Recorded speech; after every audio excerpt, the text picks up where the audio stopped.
हम मानी ना काका, माधुरी के हाथ थामे खातिर। बंद कर अपन बकवास।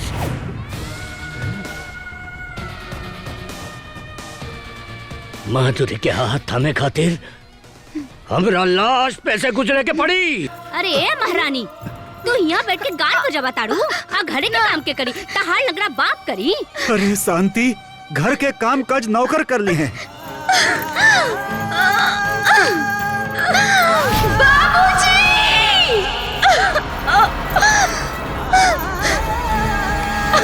बाबूजी! प्रिया, तू हमारी बात समझे की कोशिश करा।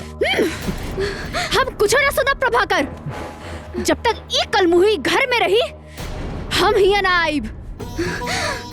और अगर तोहरा की इतनी प्यारी बा, तो हमरा के भूल जा।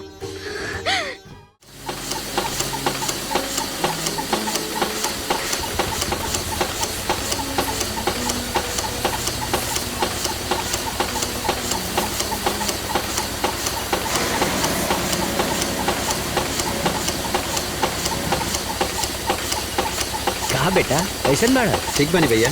अच्छा,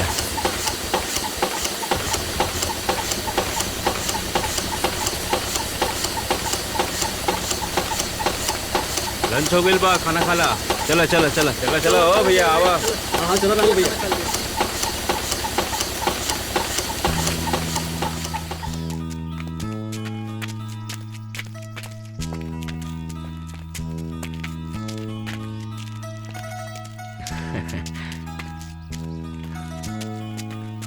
चलो आवा, बैठो बैठो। हाँ, अरे तेरी डब्बा निकाला। हाँ हाँ निकाला था।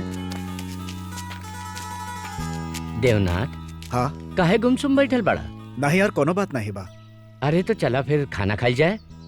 बाकी हम टिफिन नहीं ले आइल बानी। तका भाई, टिफिन तो हम ले आइल बानी ना। लेकिन वेकिन कुछ ना यार, दोनों साथी एक के साथे बैठ के खाना खाइए ना, बड़ा मजा आई। लावादा हम खोली। ला खोला। रघु, हाँ हमरा केक के रोटी दिया, हमरा भूख नहीं खे। काहे एक के रोटी काहे? अरे दोस्ती में कुल चीज आधा आधा होला। हाँ ना यार। अरे ला ला ला, रुकल रहा, पहले हम तोहरा के खियाई, अरे यार। तब हम खाब।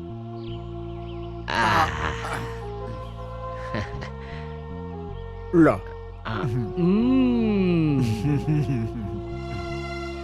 मजा आ गई। देखा रामपाल, रघु और देवनाथ के कितना दोस्ती बा। हाँ भाई, देखत बानी। दोस्ती होके तो ऐसने होके के चाहिए।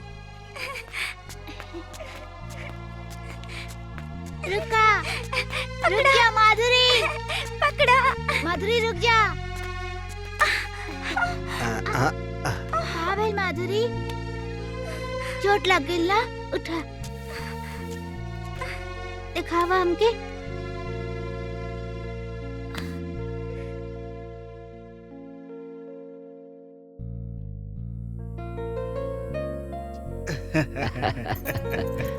देखल जाओ के हरेला। कितना बढ़िया से खेल रहा बड़ा। ली भाई साहब, ली ना। हाँ, ली चाय। भाभी नमस्कार। बिस्कुट ला। बिस्कुट ली? नहीं नहीं अरे ली तो। नहीं बस बस। ली ना। रुक जा माधुरी। माधुरी बिटिया। हाँ माई। यहाँ आवा, यहाँ आवा बिटिया। इला बिस्किट। माई, हमरा 2 गो बिस्किट चाहिए। 2 गो काहे? एगो हमरा खातिर और एगो प्रभाकर खातिर।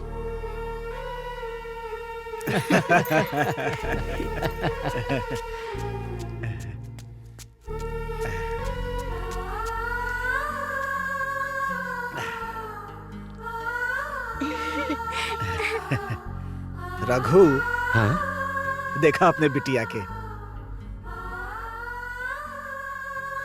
रघु, हाँ। हमरे दिल में एगो बात बा। अच्छा, अगर बुरा ना माना तो कहीं। अरे भाई, बुरा माने की कौन बात बा, बोला।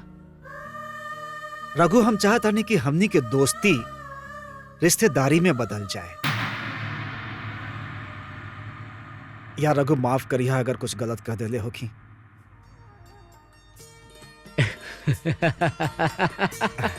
तू तो हमरे दिल के बात छीन लेला। हम यही सोचत रहली हाँ। बाकी बाद में मुकरिहा मत। नहीं मुकरे के कौन सवाल बा, परान चल जाई पर बचन न जाई। वाह यार।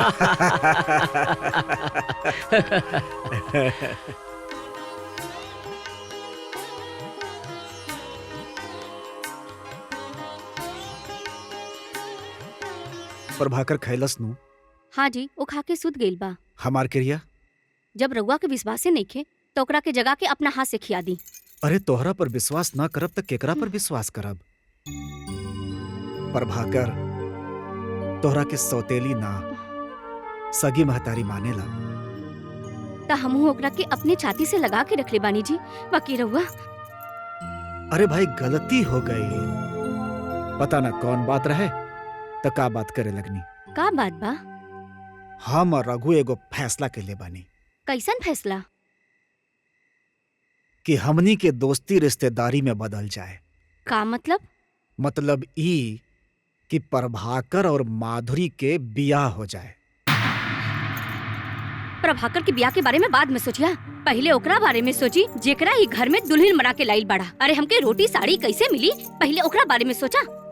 हाँ, किस्सा में दाम नहीं खे और मलाई के कलेबा। हाँ। सच में तोहार नाम शांति ना अशांति देवी होके के चाहत रहल।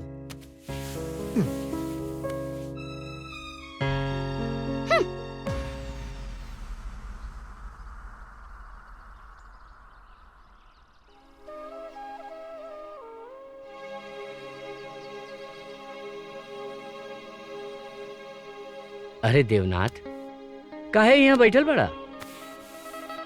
यार रघु, हमरा से बहुत बड़ भूल हो गई। भूल? कैसन भूल?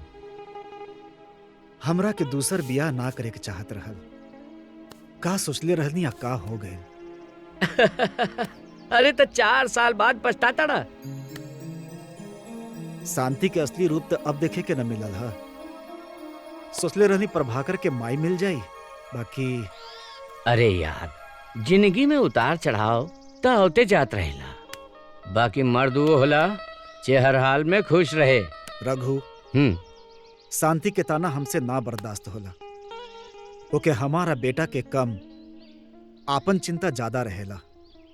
अरे यार, घर के छोटी छोटी बात पे इतना माथा पच्ची करबा ना तो जियल मुश्किल हो जाई भाई।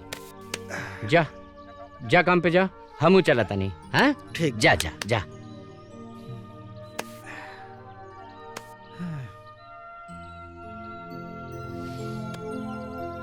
भैया, देवनाथ भैया, रघु भैया के एक्सीडेंट हो गई।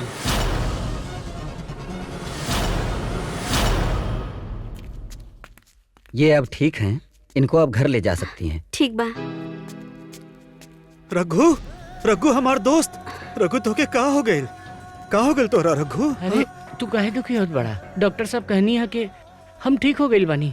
हाँ, अब हम घरे जा सकीले। हे भगवान। रघु, रउआ ज्यादा ना सोची, ई मत भूली कि पूरे 2 दिन के बाद होश में आई नहीं। हाँ रघु, वो दिन तो हमरा दुख से इतना दुखी हो गईला अरे कि अपन सुध बुध खो देला। अरे ऐसा मत कहा रघु। अरे होनी क्यों केहू रोक सकेला भला? ना। अब हम ठीक हो गइल बानी, अब हम घरे जा सकेनी। अरे काबिल रघु, काबिल। हाँ अरे काबिल, हमार गोड़ नहीं क्यों उठा? अरे अरे हमार गोड़ नहीं क्यों उठा? ये का हो गई? अरे हम अपाहिज हो गई नहीं देव। अरे हम अपाहिज हो गई नहीं, हमार गोड़ नहीं के काम करत। कैसे हो गई?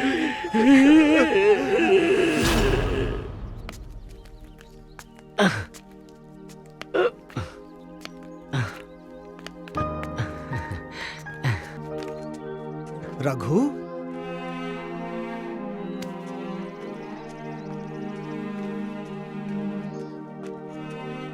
रघु, तू गांव कहाँ जाता रहा? दोस्त, ये हरा के का करब? कंपनी से हिसाब किताब होए गइल बा। सोचता नहीं कि गांव चल के ओइजा खेती बाड़ी करी। माधुरी, तू हमरा के छोड़ के जाता रू तो हम केकरा संगे खेलब? तोरा के तो वहाँ बहुत लोग मिली है, हम केकरा संगे खेलब? रघु, तू हमरा से दूर भले ही जाता रहा, बाकी तू रहबा हमेशा हमरे ही दिल में। दोस्त, हमरा के भूलिया मत। ना, हम ना भुलाए।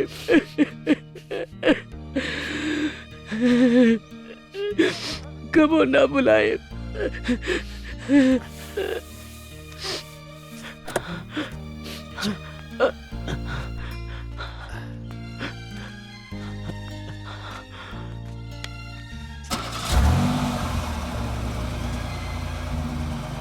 By by Prabhakar. By Madhuri, by by by by.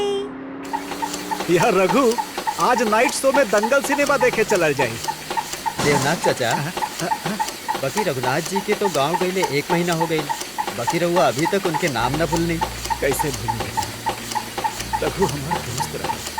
सच्ची दोस्ती यही कहाला, इंसान मछरी नियन छटपटाला। सही कहता है बेटा। देव, चला खाना खा लियल जाओ। रघु, तू हमेशा अपन खाना हमरा के खिया देवेला। दोस्ती में कहा तो हार कहा हमार। चला। अरे कहाँ गायब हो गए? अरे हम हूं ना, का सोचल करेगा।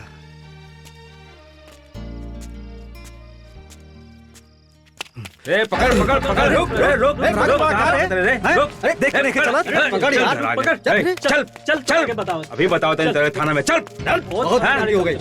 चल चल।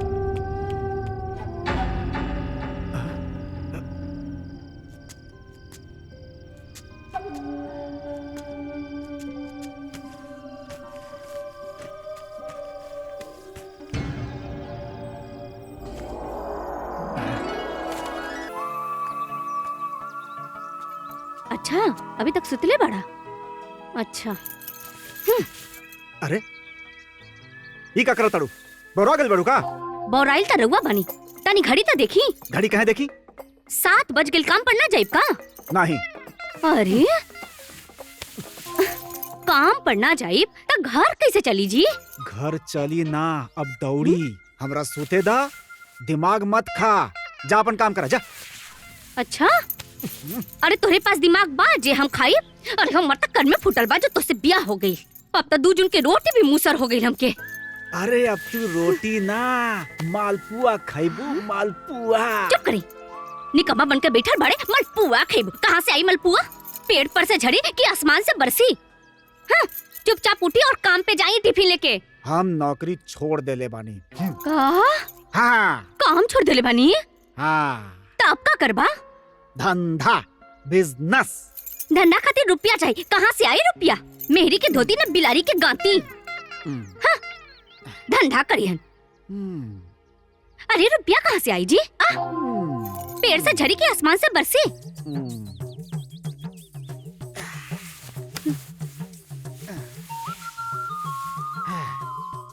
अब तू चाहे जे भी समझा, हम धंधा ही करब। अशांति देवी।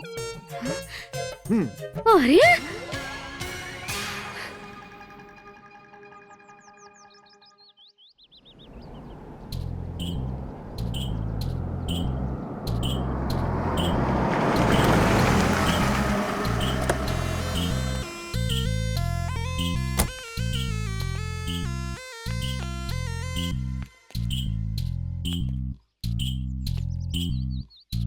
गुड मॉर्निंग सर।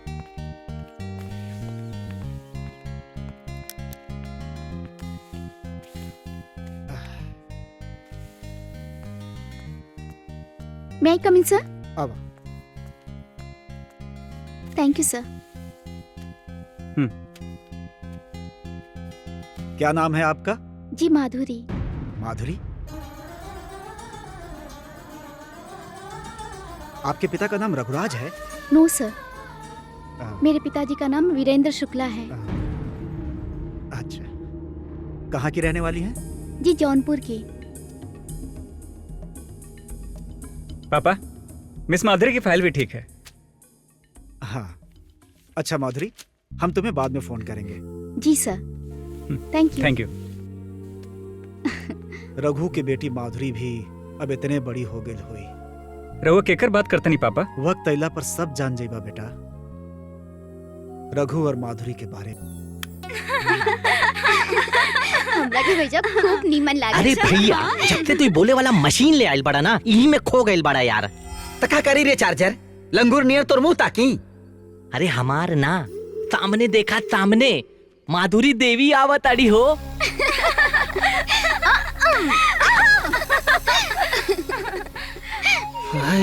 का चाल बा, एकदम मोरनी जैसा। अरे घायले हो जाइलो, अरे चार्जर घायले हो जाइलो। हम जब भी एकरा के देखिला ना, हमारा पूरा तन बदन एकदम थनथना जाला रे चार्जर। और दिल बेचारा एकदम घायले हो जाला रे बाबा, घायले हो जाला। तनी हंस के ताक दा गोरी। हम है मजनू, तू हऊ लैला मोरी। मुझौसा कहीं के बड़ाइल। हाय। अरे भैया आ मत भरी, ली खाई नहीं खाई। चुप चार्जर। यहाँ हम अपने आँखी से रानी के जवानी के रस पियत बानी, और तू पगलू हमरा के खैनी खियावत बड़ा। अरे तो यह तरह बात ना बनी। वो कंगला रघु से माधुरी के हाथ मांगला, और तब दिन भर देखा ना। भाजी, माधुरी के माही के मरला के बाद ओके माही और बाबू दोनों के प्यार देके पल्ले बनी। सब जाना तनी भैया, बाकी बेटी तो पराई हो खेली, उनके ससुराल भेजही के पड़ेला। हाँ भाजी, सही कहा तारू। यह तो दुनिया के रीत बा। तो माधुरी खातिर कोनो घर वर देखले बानी? अरे कहा देखे सुने के बाद सब तय तमाम हो गई बा। सोनपुर में हमारे को दोस्त बाड़न, उनके लड़का से माधुरी के ब्याह के बाद पक्का हो गई बा। वैसे तो वो लोग शहर में रहेलन, बाकी गांव में सब जमीन जायदाद, 2 तल्ला मकान। अरे बहुत बड़ा अमीर आदमी हवन लोग। बाकी भैया तू लोग के दोस्ती तो पुरान हो चुकल बा, उनका ऊपर दौलत के चादर चढ़ चुकल बा। अरे ना भौजी, ये बात सच बा कि हमन के दोस्ती दौलत के तराजू में ना तोलल जा सकेला। अरे वो लोग करोड़पति हवन, हम गरीब गुरबा, बाकी हमन के दोस्ती पक्की बा। ए रुका।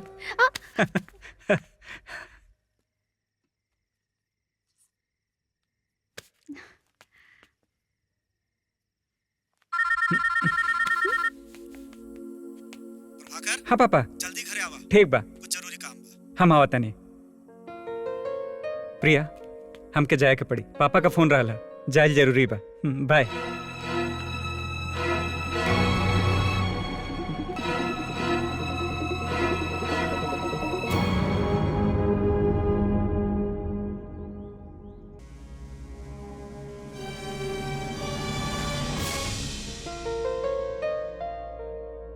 का बात है पप्पा, रउआ लोग ये तरह मुंह फेर के काहे बैठल बानी? बेटा अपने माई के मनावा, गांव जाए खातिर। हम गाँव ना जाई। मगर काहे माई, गांव में क्या प्रॉब्लम बा? बेटा गाँव में प्रॉब्लम ही प्रॉब्लम बा। एगो दुगो प्रॉब्लम हो तब नु बताई। चारों तरफ धूल मिट्टी कीचड़, बिजली के कट जाला पर सांझे अन्हार हो जाला। अरे बेटा हुआ बहुत गोबर महकेला, हम ना जाइब ना। सुन लेला बेटा, जौना माटी में पैदा भइलीन ओकर बखान। माई तोहार ई कुल सोच बिल्कुल गलत बा। आपके गांव वो गांव नहीं खे, गांव में जौन बा वो शहर में नहीं खे, और फिर वहाँ लाखों का जायदाद के देखी। एक काम करी, रउआ लोग यहाँ रही, हम गाँव में जाए। ना बेटा ना, गांव हम जाइब। हमरा शहर जमत नहीं खे। अरे कम से कम खुली हवा तो मिली। ठीक बा, तो हमहू चलब। का सीधे सीधे कहे ना कह तू कि हम चलब। बेटवा एगो काम करा, तू 2 टिकट गांव जाए के बुक कर दा, उहो काल है।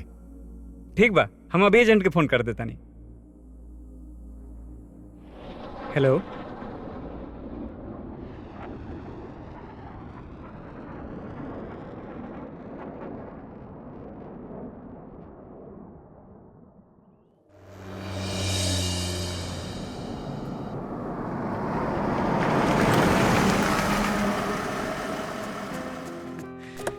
नमस्ते मालकिन, नमस्ते। नमस्ते मालिक। सब ठीक बा मालिक? हमारा सामान लेके आवा। जी जी। आई जी।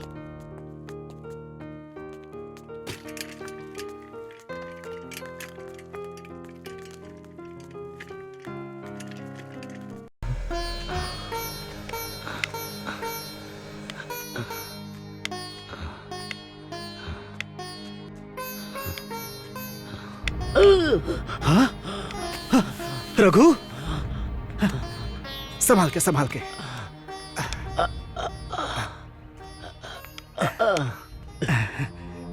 देव, रघु, भैया देव, रघु, रघु।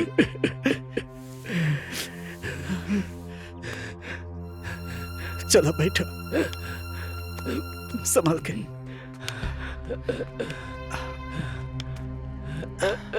आराम से।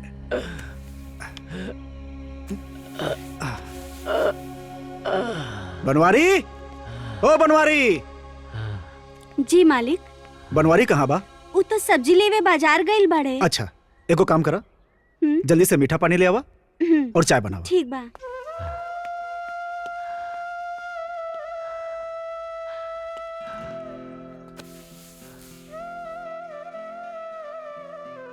रघु, तू ये अपन का हालत बना ले बाड़ा? देव भैया, गरीबी केहू के मान न रखेला। हम गरीब के साथे अपाहिज भी बनी। ना रघु ना, ऐसा मत कहा। अपाहिज तो ऊ होला जेकरा जिंदगी में जिए के जज्बा ना होला। आजकल लोग रुपया पैसा से खुद के दौलतमंद कहेलन, बाकी सच्चा दौलतमंद ऊ होला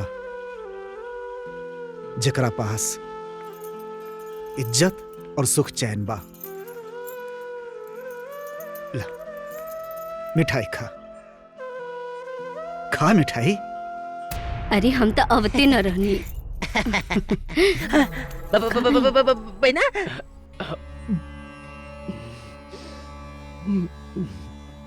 ना रघु ना, ना, एकदम ना। शांत हो जा, हम बानी नो। एकदम शांत हो जा। ला पानी पिया।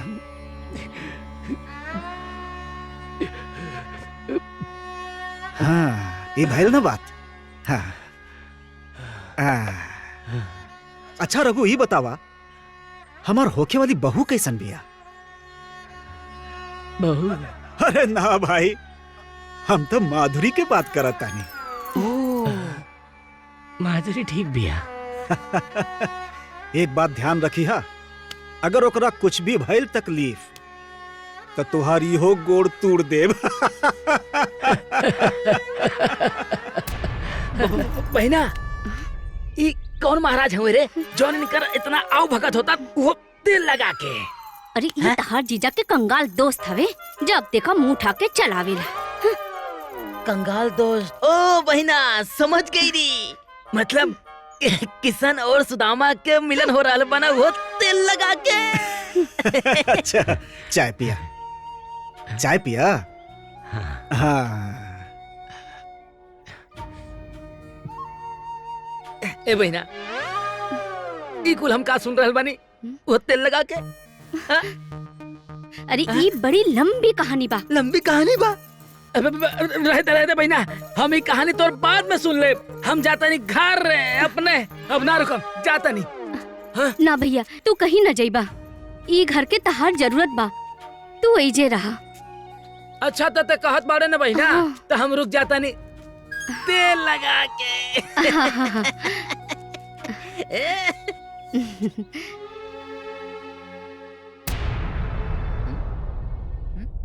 बहना, ए बहना।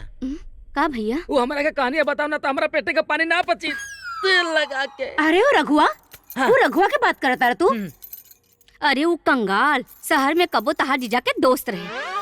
ओकर एगो बेटी बिया, आ तहार जीजा प्रभाकर के साथे शादी करे के ओह के वचन देहले बाड़न। बचने देहले बाड़े नु। अरे कोनो स्टैम्प पेपर पे ना लिखले बाड़न, समझ लू। अरे हम प्रभाकर के बियाह एगो करोड़पति के बेटी से कराई, जेकरा से तोहरा के लाखों रुपया के दहेज मिली। समझ भैया। और लड़की भी लाखों में एक बिया, तेल लगा के। वो दहेज दी हमके। मान मर्यादा इज्जत समाज में तो हर बढ़ जाई। हमरा के दहेज मिली। अरे हमरा के काले जा बहिना, काले तेल लगा के। हमरा के खूब दहेज चाहिए, तू बात करा। ठीक बा, करी लेना। हमके दहेज मिली, हमरा के खूब दहेज मिली। हलवा बनवाई दा, हलवा। ठीक बा, तो करवा दई भैया शादी। दहेज दिवाए, हलवा खियावा। खूब दहेज मिली।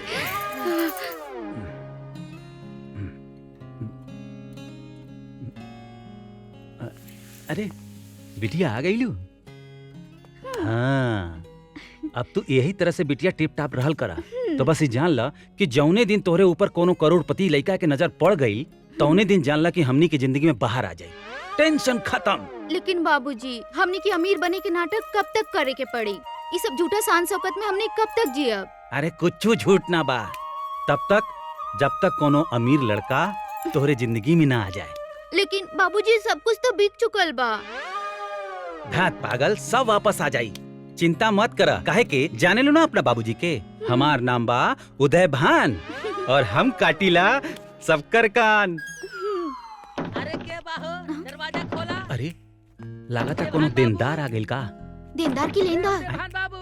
अरे पागल, आवाज से त देनेदारे लगता। बाकी एक बात सुना, तो के का सिखैले बानी सब मालूम बा ना? हाँ। तू जा घर में, हम देखा तनी। ठीक बा बाबूजी। जा जा। के बाबू आबा भैया। अरे नमस्कार, तेल लगा के। अरे नमस्कार नटवर बाबू, नमस्कार। तेल लगावत हुआ का चाय पीबा?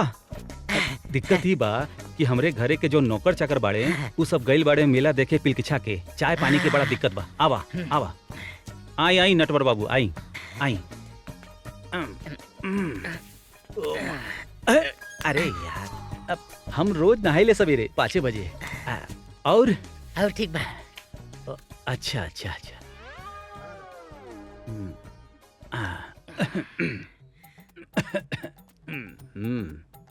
वो का है ना नटवर बाबू, ई अमेरी के शौक नु बड़ा खतरनाक होखेला। समझा, एक एक पाव के चेन शरीर पे ढोए के होखेला। ता उदय भान भैया, 2-4 चैनिया कम कर दा तेल लगा के। तो कौने बात के अमीर रह जाए जब कम करा दे मर्दे। इहो बात ठीक है बा। अच्छा, ये सब असली है ना? असली? कबो सोना पहनले बड़ा? नटवर बाबू, हमरे यहाँ के कुकुर होला ना, कुकुर सोना के चैन पहनेला, समझला? बाबूजी। अरे बेटी, हाँ बोला। अब हमें डायमंड के नेकलेस ना पहनब। अरे काहे गुस्सात बाड़ू, का भाईल बाए में? हमार सब सहेली हमरा के ताना मरी हैं। ममता सिर्फ 50 लाख के नेकलेस पहन ले बिया। धात पागल, 50 लाख का बा हमरे तोहरे बदे? हम तोहरा के 1 करोड़ के नेकलेस बनवा दे बस। अब खुश? हाँ ठीक बा बच्ची, जा जा। हे उदय भान भैया। हाँ हाँ बोला। रहुआ से को बात कहल चाहता नहीं कि पर हिम्मत नहीं के पड़त तेल लगा के। अरे बोला बोला, तू नटवर बाबू बोला, का बात बा? राउर बेटी शादी जो हो गई बिया, और एगो हमार भांजा भी बा। तेल लगा के। तेल लगा के भांजा बा? तो हार भांजा हमार बिटियावा के खुश रख पाई? काहे ना?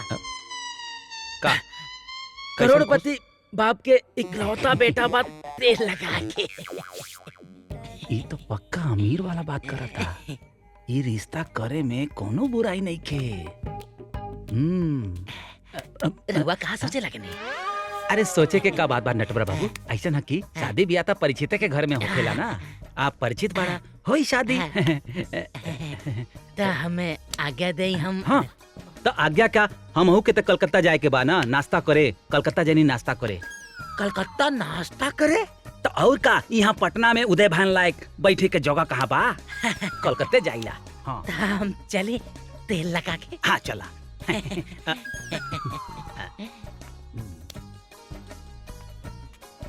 अब मछली फंस गई जाल में। बहुत तेल लगावेला ई सबके नटवर। अब हम तेल लगाई इन करा के, हम तेल लगाई। अरे बहिना, उ लक्ष्मी जौन बाना तोहरा तिजोरी में आवे खातिर छटपटात बिया तेल लगा के। हम कुछ समझनी ना भैया। अरे बहना, उदय भान अपना बेटी के शादी प्रभाकर से करे बदे तैयार हो गइल बा। तेल लगा के। और सुना, ओकरा घरे ना बहुत माल बा, बहुत। जाने लू, तोहार होखे वाली बहू ना 1 करोड़ के डायमंड के हार पहने ले। इतना अमीर बा? अरे और तो सुना, नाश्ता करे ना उदय भनवा कलकत्ता जाला तेल लगा के। अरे जाने लू बहिना, ओकरा घरे जौन कुकुरा बाना उहो चैन पहनेला सोने के। अच्छा? हाँ, बस एक बार प्रभाकर बियाह खातिर तैयार हो जा, फिर सारा माल तोहरा तिजोरी में बहिना तेल लगा के।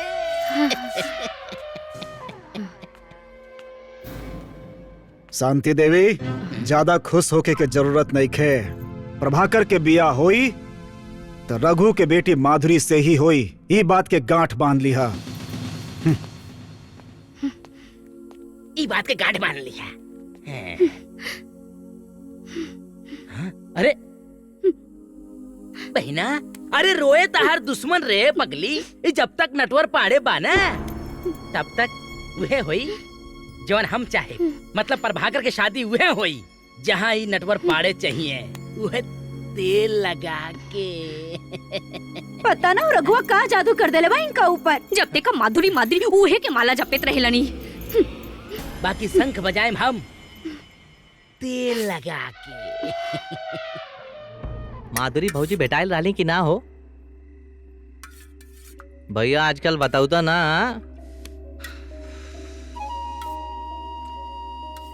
सब आवत रहल यार, लेकिन जानत बड़ा सबसे मेन चीज का बा? अरे भैया अब तू ना बताइबा हो। अरे हम बोलनी ना ओकरा, वो हमरा के जानत रहे, लेकिन कोनो बात ऐसा भइले ना रहे। नटवर बाबू प्रणाम। हमरो प्रणाम। खुश रहा, खुश रहा। का बात है हो? बड़ी टेंशन में लौकत बड़ा। हाँ, टेंशन के बाद बाना तू लोग टेंशन देले बड़ा तेल लगा के। हम लोग? अरे सरकार, हम लोग रघुआ के का टेंशन दे? अरे तू लोग ना देले बाड़ा, ये तो हर गांव वाला देले बाड़े उहो तेल लगा के। हमरे गांव के नाम बताई नटवर भैया। हाँ महाराज, नाम बताई। हमारा गांव में के पैदा हो गया तोहरा के टेंशन देवे वाला? अरे वो रघुराज तिवारी। ओ रघुआ? अरे का भैया, ओ रघुआ तो खुद ही में टेंशन बा, वो आपके का टेंशन दे? कारे चचरवा बताओ तनी महाराज के। अरे नटवर बाबू के मजाक करे के पुरान आदत बा यार, हम जानी ला ना, मजाक करता ने। हम मजाक ना करता नहीं, हम सही कहता नहीं। अरे वो कंगला ना अपने बिटिया के संगे हमार भगना के बियाह करल चाहता, वो तेल लगा के। तोहार मतलब वो देवनाथ मिश्र के बेटा? अरे महाराज, कहाँ वो देवनाथ बाबू और कहाँ ही रघुआ? आपो न महाराज मजाक करे ले बस। लेकिन भैया ये तो सही में टेंशन वाला बात बा यार।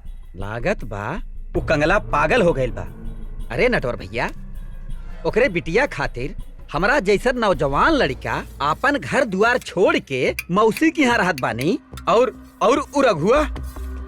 ए बाके, ए गुरु, ये राइट टाइम बा। उ रघुआ से डायरेक्ट बात कर अपने बियाह खातिर ही कहत बड़ा। ए बाके, एक काम करा ना, तोहरे साथे हम चलब। चला ना तेल लगा के। हाँ, कल है सवेरे। ठीक बा।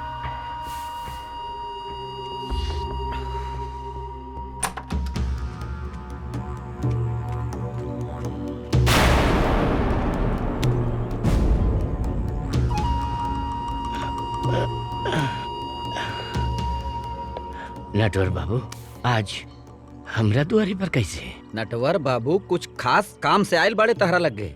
हम तो से ना पूछा था नहीं। का नटवर बाबू बोली, का काम बा? रघुराज भैया, कोनो चीज मेल के होला ना तो खूब निक लागेला, उहे बेमेल हो जाला ना तो परेशानी बढ़ जाला। वो तेल लगा के, समझला? ना हम ना समझी, तू का कहे चाहता रहा? हम समझावता नहीं। तो चुप रहा के ना रघुराज भैया बोले दी, हम बोली चाहे बाके, बात एक के हा, वो झूठ ना बोली। काका, हीरा के पितरी के अंगूठी में पहनला से शोभा ना देला। तू पहले अपन औकात जाना। कहाँ तू और कहाँ देवनाथ बाबू? अरे काहे पूरा गांव जवार में अपन हंसी हसरत करवा रहल बड़ा? आराम से रही, चवन परास खाई बस। हम का करतानी? हम तो अपन दोस्त और दोस्ती के आगे मजबूर बनी। मजबूर बड़ा कि तू चाहताड़ा कि अमीर घर में बिटिया बियाह के अपन बुढ़ापा काटे खाती, उहो तेल लगा के। नटवर, ए भैया चिल्लाई मत। जौन औकात बा ना, औकाते में रहा, अमीर ना बन जाइबा, समझला? शायद तोहरा के मालूम ना बा कि हम के अपन दोस्ती के ऊपर कितना नाज बा। तोहरा के जल्द पता चल जाई। आयल हवा तो पानी पी के जा। तू पिया, काम आई, चला।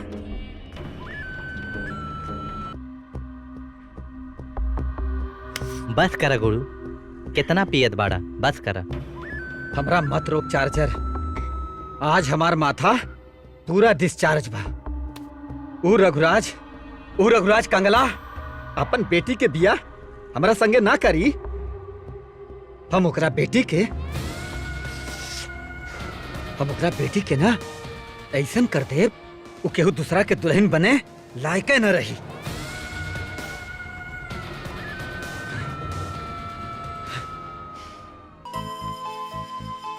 प्रिया, हम तोरे बाबूजी और माई से मिलल चाहता नहीं। काहे?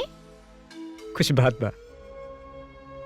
प्रभाकर, हमार बाबूजी तो कुछ साल पहले ही भगवान के पास चल गईलन और माई उनकरा के गम में पागल खाने पहुंच गईलन। I am so sorry Priya. It's okay. बाकी बात का हो, बतावा। प्रिया, हम तोहरा से शादी कल चाहता नहीं। शादी? इतना जल्दी काहे? थोड़ा इंतजार करी। लेकिन कब? अब और इंतजार नहीं के होत। अब कुछ करके जल्दी करा। प्रभाकर, अभी तो हमार खेले खाए के उम्र बा। बाकी हम तोहरा बात पे गौर करब। बाकी इतना जल्दी काहे बा राजा जी?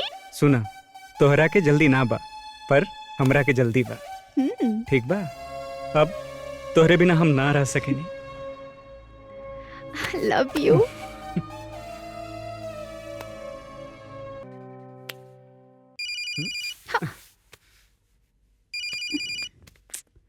मामा? हाँ मामा, क्या बात है? का? हाँ मामा, हम अभी आवे की कोशिश करता नहीं। प्रिया, हमके गांव जाए के पड़ी। पापा के तबीयत बहुते खराब बा। मामा जी का फोन आयल रहा है। ना, हम चलब। हम तोरे बिना ना रह पाए प्रभाकर। प्रिया, तू चिंता मत कर, हम जल्दी वापस आ जाए। ठीक है? आई love you Prabhakar, I love you.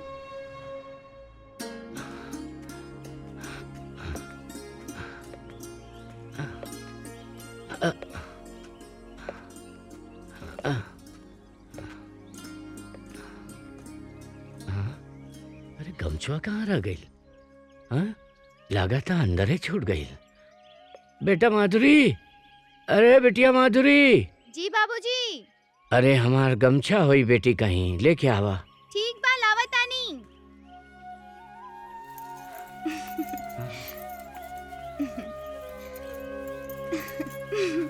हिला बाबूजी गमछा। वैसे बाबूजी, हाँ? कहीं जा रहल बानी? हाँ, जा तो रहल बानी। हमारे को दोस्त हवन देवनाथ, उन्हीं से मुलाकात करे। बड़ा दिन हो गई मिले। अच्छा ठीक बा बाबूजी, जाई अच्छे से जाइया और जल्दी आई है बाबूजी। ठीक है बिटिया रानी, ठीक है, जल्दी आ जाए। हाँ जी बाबूजी, प्रणाम। खुश रहा।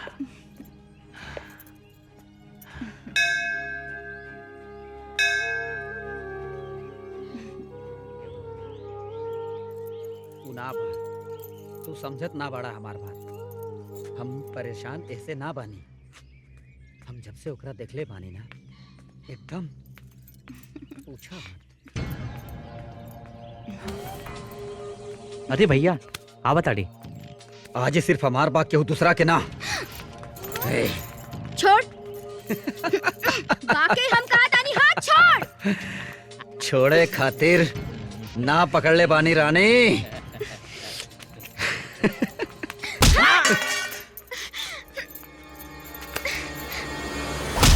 कौन है मेरे?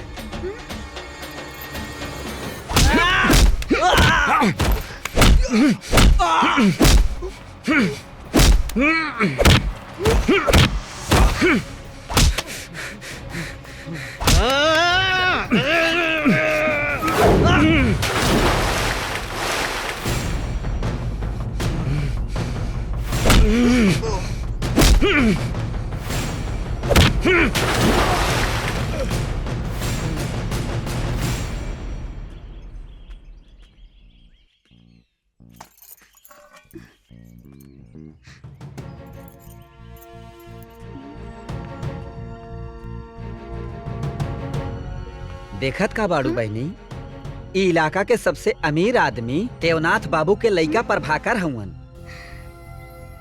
प्रभाकर? बहनी, अरे पूछवे करत रहबू का बहनी? ई बताओ कगलवा कैसे जीजा जी के पास पहुंच गए तेल लगा के? हम ना देखनी है भैया, हम तो पूजा करत रहनी। करा पूजा। हाँ?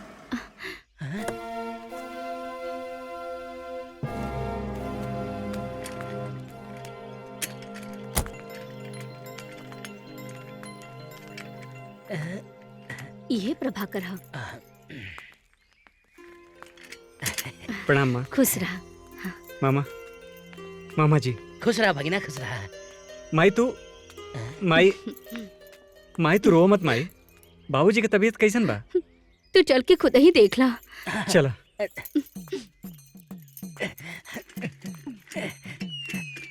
हे तुलसी माई, जल्दी से काम निपटावा, जेबा में कुछ माल आ जा, वो तेल लगा के।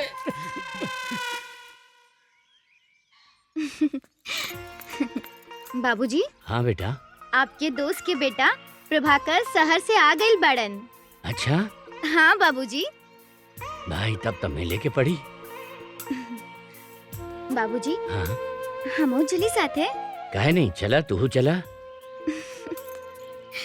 ठीक बा बाबूजी।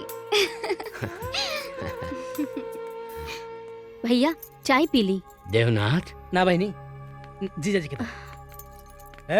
बेटा बाबूजी की चाय। तो कुछ बोलत काहे नहीं खा? कहाँ? अरे भैया, धर्मशाला है का? अपन औकात देखला है? अरे हमरा भगिना से अपन बिटिया के बियाह करबा, चला। तोहर औकात नहीं खे, बुझ गईला ना? कल्टी उखा तेल लगा के। चुप। हम अपन दोस्त देवनाथ से बात करे आइल बानी, तू बीच में काहे पड़ा तड़ा?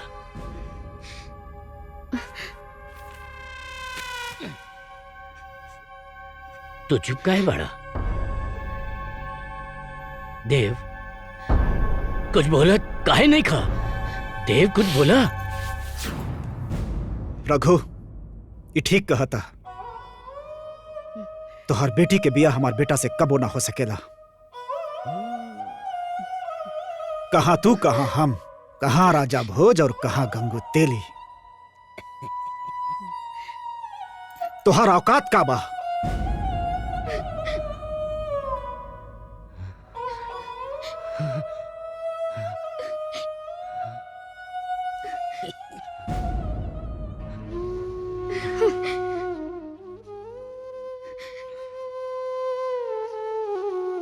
तोहरा के का हो गइल बा देवनाथ? अरे हम गांव जवार में कहा मुंह दिखाए? इस सब के पता बा कि तोहरा बेटा की शादी हमार बेटी से हो रहल बा, और ये बात तो तू पहले ही बोल ले रहला। देवनाथ, देवनाथ तू ऐसा मत कर भैया, तुहार हाथ जोड़ा तनी, तुहार बहर पड़ता नहीं हम। रघु, जौन हमरा के बोले के रहल तौन हम बोल देनी। ये हमारा आखिरी फैसला बा। बाकी तो सुन ले एक बात कि अब हम सब समझ गए नहीं कि हमारा दोस्त देव इतना निष्ठुर कैसे हो गई। चल बेटी चल। देवनाथ जिकरा बेटी नहीं खे वो एक बाप के दर्द का समझी, बाप के दर्द का समझी। चला बाबूजी। बाबूजी। माई चला चला। संभारी बाबूजी अपने आप के।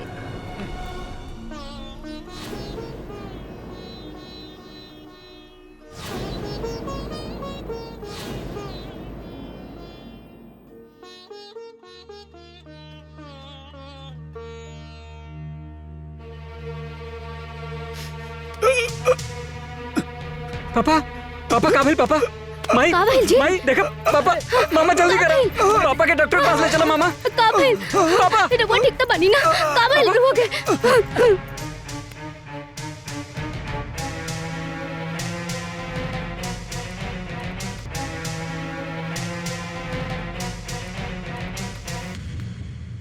अभी इनकी तबीयत पहले से काफ़ी अच्छी है। हमने दवाइयाँ लिख दी है, इनको समय समय पर देते रहिएगा।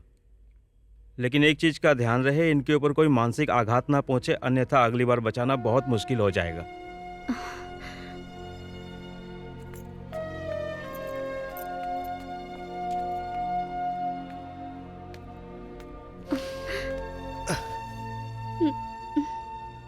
बेटा हमार जिंदगी में ऊपर वाला हमार हर इच्छा पूरा कैलस, बाकी अपन परिवार के वजह से हम अपन सुदामा जैसन दोस्त खो देनी।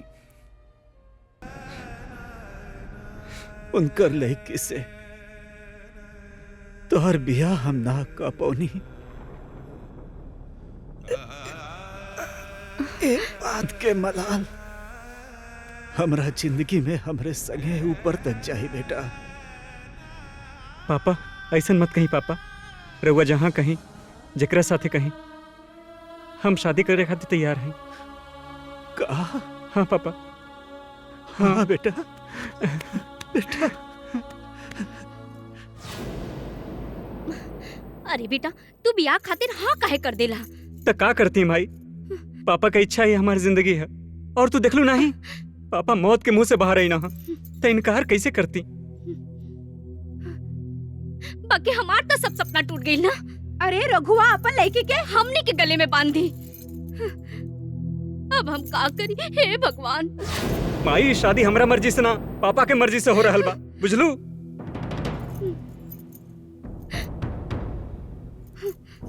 का बहनी का भाई सब हो गए ना उल्टा पुल्टा। भाई को और लाखों के जेवर लेबू न दहेज। तो हम का करी भैया? का करी? गावा या बिया है कि गीत वो तेल लगा के।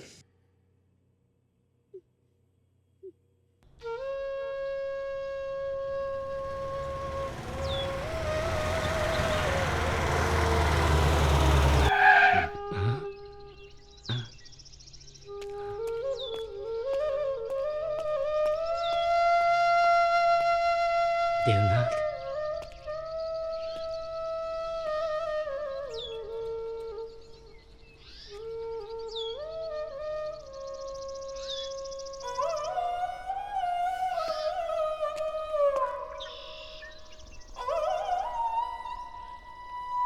का रघु हमरा के बैठे के ना कहबा?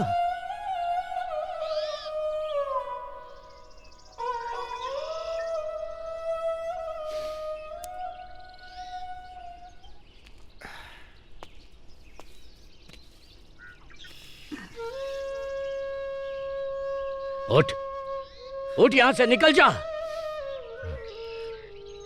कहां राजा भोज, कहां गंगू तेली? उठबा के धक्का दे के बाहर करी, उठबा की नहीं?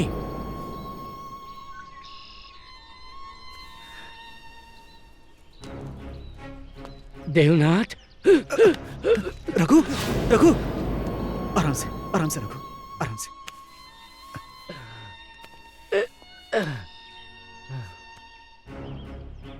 बोला देवनाथ, काहे खातिर आइला? रघु, हमरा पास बोले खातिर कोनो शब्द नहीं खे।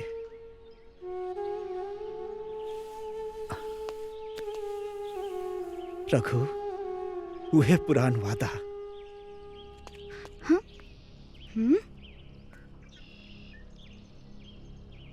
हम चाहतानी कि माधुरी के ब्याह प्रभाकर से कर दिया जाए।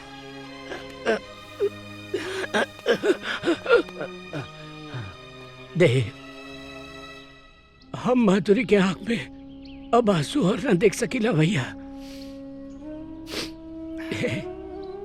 अरे पगला, हम कब मना कैले रहली? मना तो तू कैले रहला। अगर तोरा के अपन गलती के एहसास हो गइल बा तो हमरा कोनो आपत्ति नहीं के देवनाथ।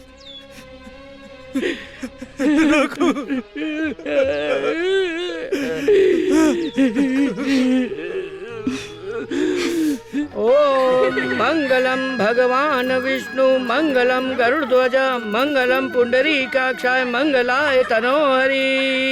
ओम भूर्भुवः स्वः तत्सवितुर्वरेण्यं भर्गो देवस्य धीमहि धियो यो नः प्रचोदयात्। सर्वमंगल मांगल्ये शिवे सर्वार्थ साधिके शरण्ये त्र्यंबके गौरी नारायणी नमोस्तुते।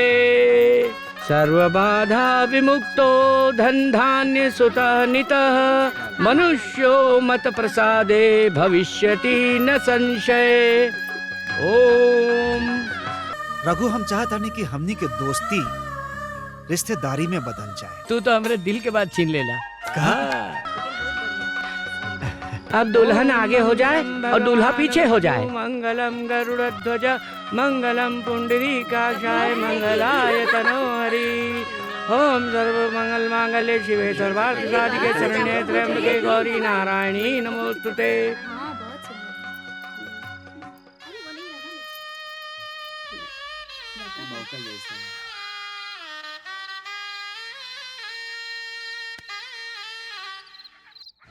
माधुरी!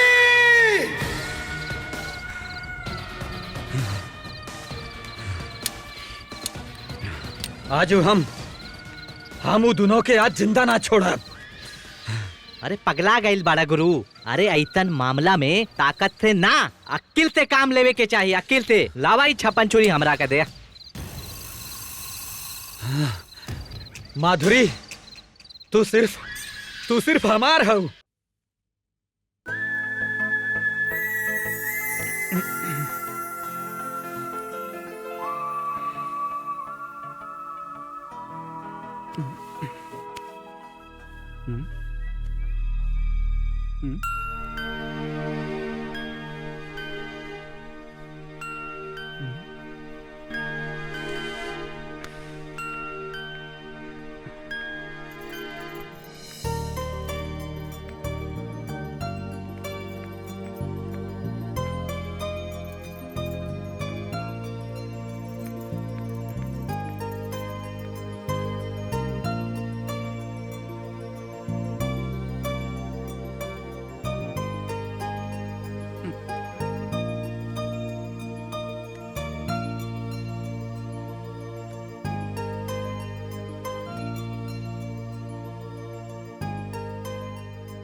बनवारी, ओ बनवारी।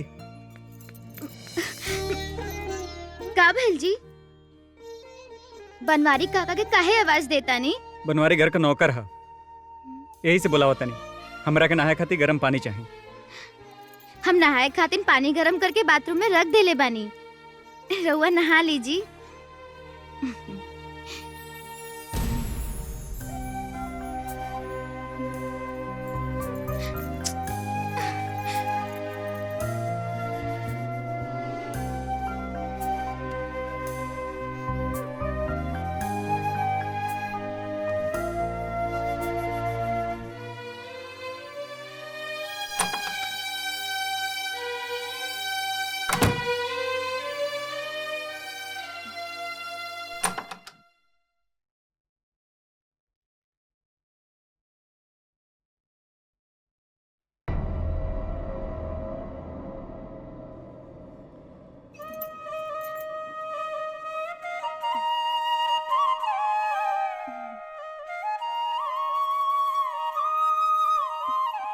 ए जी, हम नाश्ता तैयार कर देले बानी।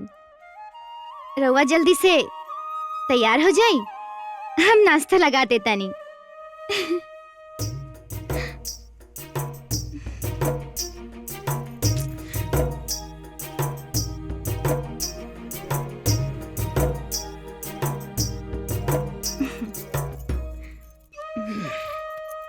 खाली माई खाना बनवारी। जी मालकिन। ये रोटी हमरा के दे दा, तू किचन के काम संभाल ला। जी, जी। हम एजा खिया देता नहीं। जी ठीक जा। अरे एक कंगाल के बेटी, ज्यादा गुनी बने के जरूरत नहीं थे। चल लू, जाके घर में बैठ के अपन हाथ के मेहंदी छुड़ावा। हाँ, मनहूस कहीं की। जो अजीबे प्रॉब्लम बा। अरे बाप कंगाल और बिटिया पागल। हैं? सुनी ना रे, तेल लगा के जो यहाँ से निकल, चल निकल जो यहाँ से, भाग।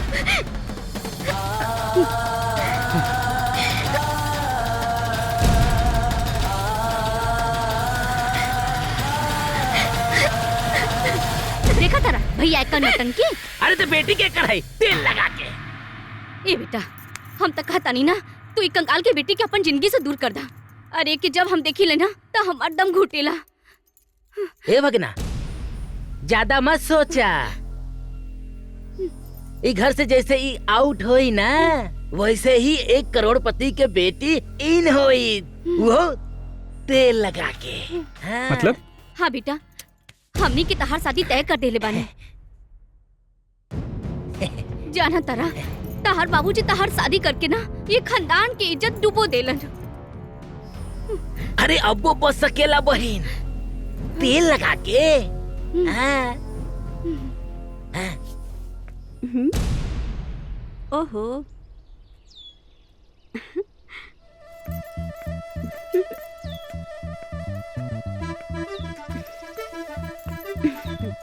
ए बनवारी, तू काहे उदास बैठल बड़ा हो?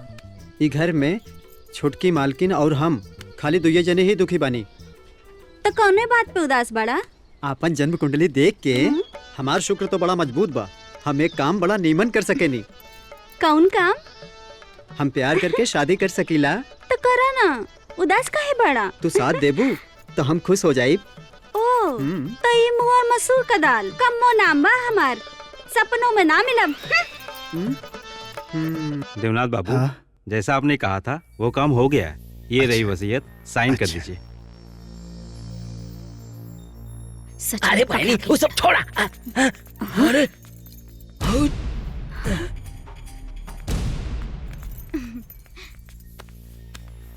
बोली पापा, क्या बात है? बेटा, यह हमार वसीयत नामा। अब हम चैन से मर सकब। पापा? हाँ। अरे ये सब का क्या जरूरत रहे? वैसे भी सब। बेटा, हवा के रुख बदले में देर ना लागेला। देवनाथ बाबू, हाँ, अब मैं चल रहा हूँ। जी जी प्रणाम। जी, बहुत बहुत धन्यवाद। पापा, हम वापस शहर जाए चाहता नहीं। कहे बेटा, इतना जल्दी? कंपनी का पहला प्लांट बंद हो गया बा। प्लांट मैनेजर का फोन आयल रहे। ठीक बा, जा। बाकी बहू के साथे लेके जा खुशी खुशी। बाकी बाबूजी, हम रउआ छोड़ के ना जाई।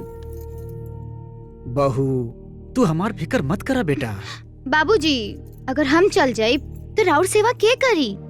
ठीक बा बहू, तोहार जैसन मर्जी। हैं? अरे जीजा जी तो तोहरा के भीख मांगे के कटोरियों ना दहले, वो तेल लगा के।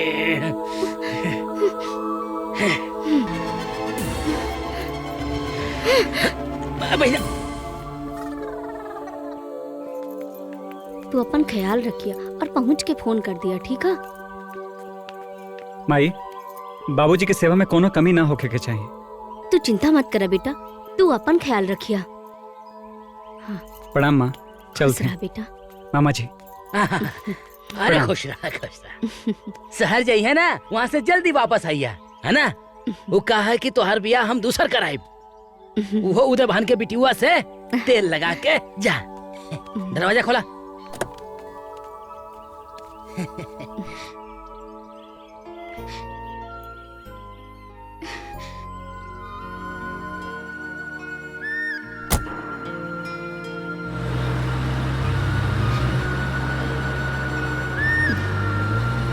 जल्दी आइए बबुआ। उदय भनवा कहीं भी कैंसिल तो न कर दीनू। हक बहन, हमार सेटिंग करावल बा, उहो तेल लगा के। बाबूजी ऐसे काहे देखा तानी बाबूजी? बहू, अपना वचन निभावे खातिर ई का कह रहल बानी बाबूजी? हम सही कह रहल बानी बहू। हम सब देख सुन रहल बानी। तोहरा साथे ही घर में अन्याय हो रहल बा। ना बाबूजी, अम्मा जी जबान की तेज जरूर बानी, लेकिन दिल की बहुत अच्छी बानी बाबूजी। बहू, हम शांति के साथ 20 साल रह के ओके ना जान पैनी, और तू 20 दिन में जान ले लू। अरे वो सारी अशांति के जड़ हुए। अरे महारानी, तू यहाँ बैठ के गान को जबा ताड़ू, आ घरे के काम के करी, तहार लग रहा बाप करी। अरे शांति, घर के काम काज नौकर कर ली हैं। तो इनके हाथ में दही जमल बका? शांति, अरे हम नौकरन के छुट्टी दे देले बानी। चल चल शांति, काम कर। अरे ओकरा साथे अन्याय मत करा, भगवान खातिर ओकरा छोड़ दा। बहिना, ले जा चूल्हा फुकाओ ओकरा से। और ए जीजा, जे बेकार होला ना, वो खाली बोलेला तेल लगा के। यही खातिर कहिला कि ज्यादा बोला मत। अब क्यों हार्ट अटैक आइल ना, तो सीधा राम नाम सत्य बा, तेल लगा के।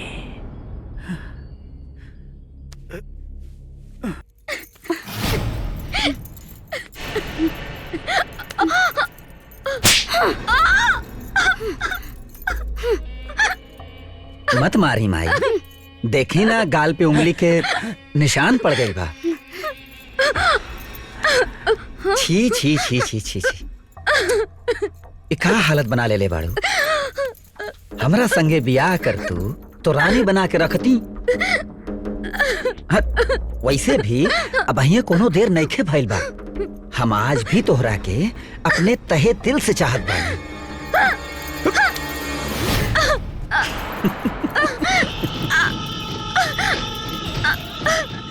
गुस्सा ना, हमार बात ठंडा दिमाग से सोचा।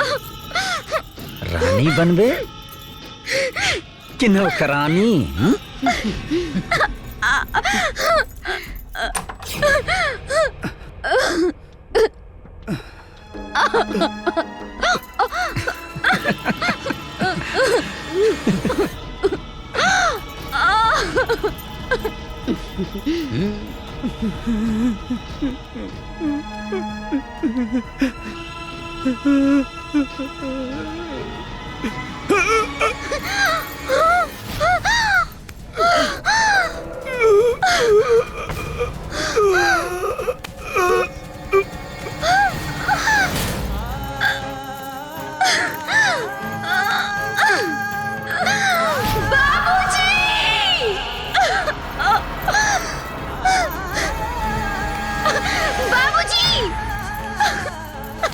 उठी बाबूजी।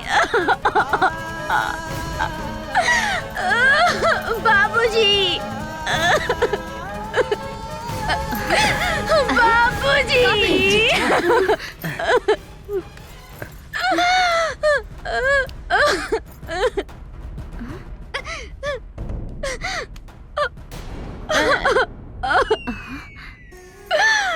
बाबूजी। चलो, मुक्ति मिल गई। लेकिन भैया, हम प्रभाकर का क्या जवाब दें?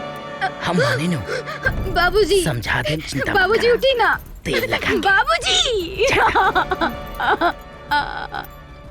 प्रभाकर, अब तोरे बिना मन ना लागत हमार।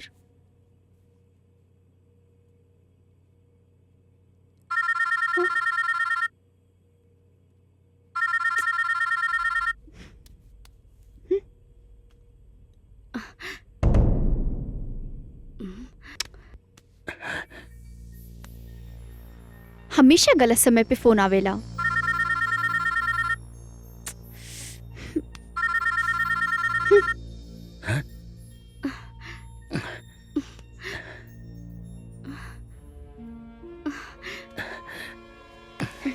कोनो जरूरी फोन हुई तब?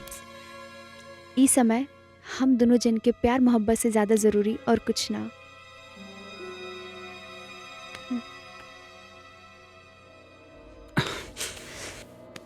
का भइल? पता नहीं, हमरे दिल में अजीब से हलचल हो रहा बा। हमरा के अपने दिल में समा जाएदा, सब शांत हो जाई। Priya,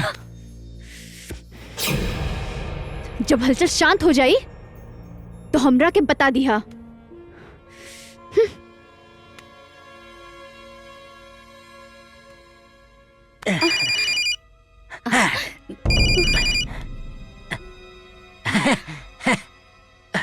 hello Prabhakar. Hello hello Prabhakar. जीजा जी उनका कितना हार्ट अटैक। जल्दी आजा बिटवा। हे भगना जल्दी आजा, जल्दी आजा रे, आजा भगना। चल गई तेल लगा के।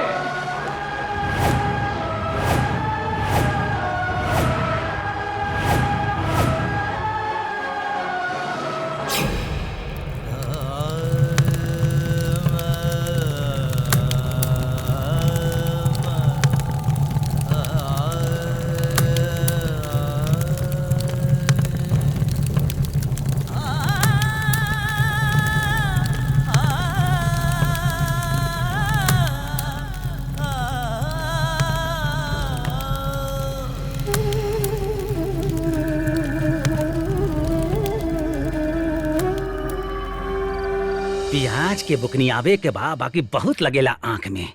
आंखिया में काप पड़ गई बा, बहुत बहुत भबाता। बहुते विपत बा ससुर।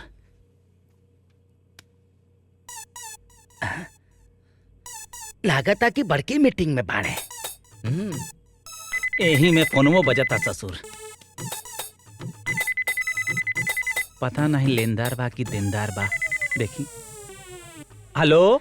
हाँ उदय भांजी, अरे हम नटवर पाने बोला तनी हो। अच्छा एक काम करी, हमार भगना ना शहर से चले आइल बा। ओकरा से शादी करे खातिर अगर बातचीत करे के होके आप पहुँच चला आवा। अच्छा अच्छा, उ का है ना नटवर बाबू, अभी हम बिजी बानी। उ का है कि एजा पीएम के भोज बा। काल आइब हम, काल काल। अच्छा ठीक बा, मीटिंग आप खत्म करके तब आई है। अरे का बताई तो के ओइजा हजारों किस्म के खाना बा, तो के का बताई। अरे दिमाग खराब के रख देले बा। आ बिटिया, बड़ी खुशी के बात बा। का बात बा बाबूजी? टेंशन मत करा, अब तोहार बियाह करोड़पति घरे में हो जाई। बच्ची मोरी टेंशन मत करा, टेंशन मत करा।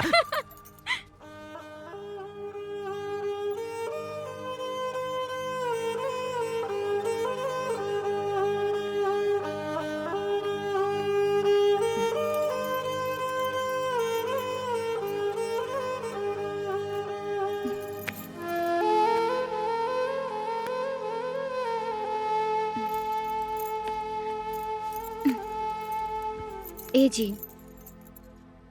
बाबूजी के गुजरल 13 दिन हो गइल बा, बाकी कबो ठीक से खाना ना खैनी, ऐसे कैसे चली जी? खा लीजी। ना हमरा भूख नहीं खे, परेशान मत करा। ए जी, खाना खा ली ना,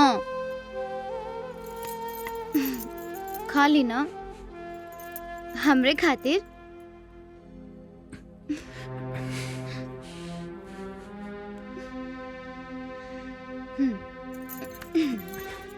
ए जी, थोड़ा सा खा ली।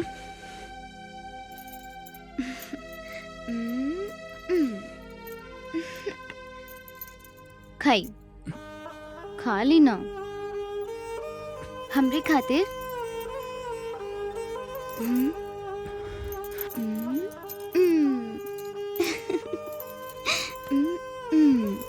अरे बहिना, ठीक है।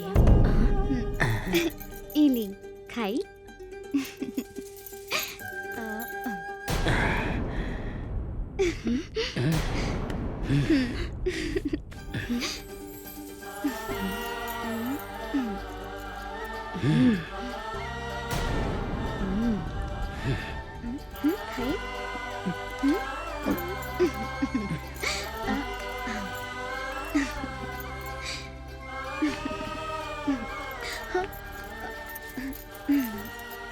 बेटा जौन होके के रहल हो गई। अब तो ही सोचा तो यहाँ खड़ी खड़ी का देखा तारू, जो घर के काम कर। जो बेटा अब तू बतावा, ये रघुआ की बेटी से पिंड कैसे छूटी? ए बहन, तोहार मनोरथ पूरा करे खातिर हमरा दिमाग में एगो आइडिया आइल बा। अरे ओकरा के मुआ के कुआं में ढकेलता तेल लगा के। मगर भैया, मगर ओकर कुछ नहीं बहनी, गांव घर वाला पूछिए ना तब बता देल जाई कि कुआं में गिर गइल रहल है ना, तेल लगा के। लेकिन गांव देश वाले इहो तो सोचिए कि इतना अमीर घर के बहू कुआं पर काहे गइल रहे। हाँ, एकरा बारे में सोचे के पड़ी। तू एगो काम करा, तू ओकरा तलाक दे दा। माई, ऐसे खानदान का बेइज्जती हुई, अभी तलाक ले ले तो लोग का कहीं है। अरे भगीना, ऐसा कुछ करिया जैसे सांप भी मर जाए और लाठी भी ना टूटे। और तोहार बिया हम धूमधाम से एगो करोड़पति के बेटी से करा दे, और वो तेल लगा के। हाँ बेटा, तहार मामा ठीक कहत बाड़े।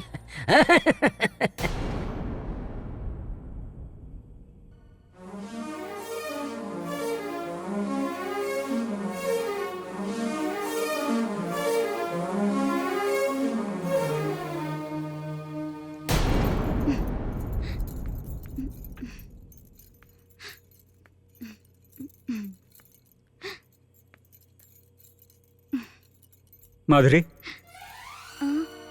माधुरी जी।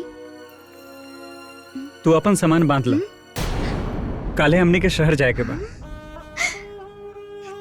जी ठीक बा।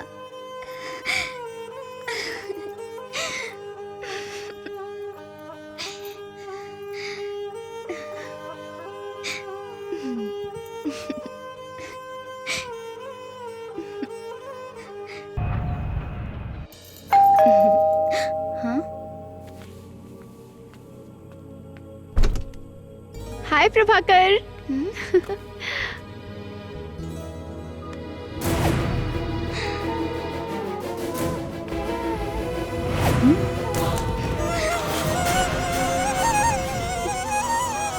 प्रभाकर, ई के हवे? नई नौकरानी? ई हाँ प्रिया, चला ना प्रिया, आवा अंदर आवा। ठीक बा। हमें कुछ जरूरी काम बा, हम चलत आनी।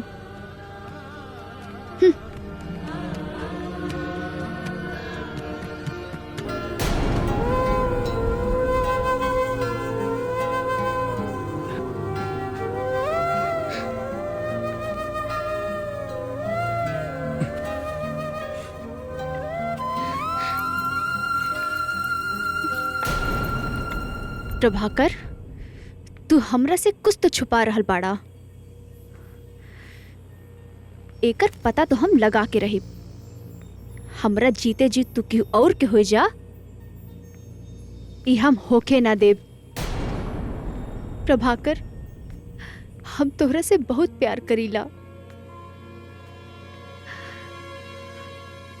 आई love you Prabhakar.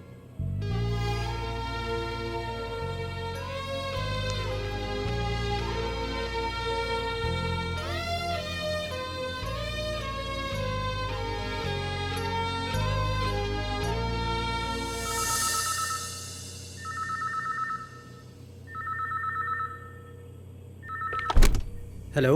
Hello Ramu, हम प्रिया बोला तानी। जी मैडम। तनी अपनी नई नौकरानी से बात तो करावा। प्रिया जी, वो घर के नौकरानी ना, वो घर के बहू रानी हैं और प्रभाकर बाबू के बीबी हैं।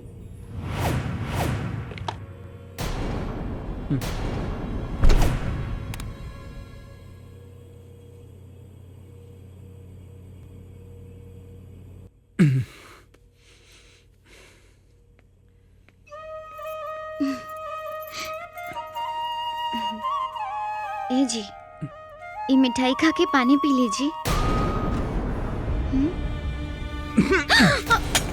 तोरा से कितना बार कहानी हमरे सामने मत आवा।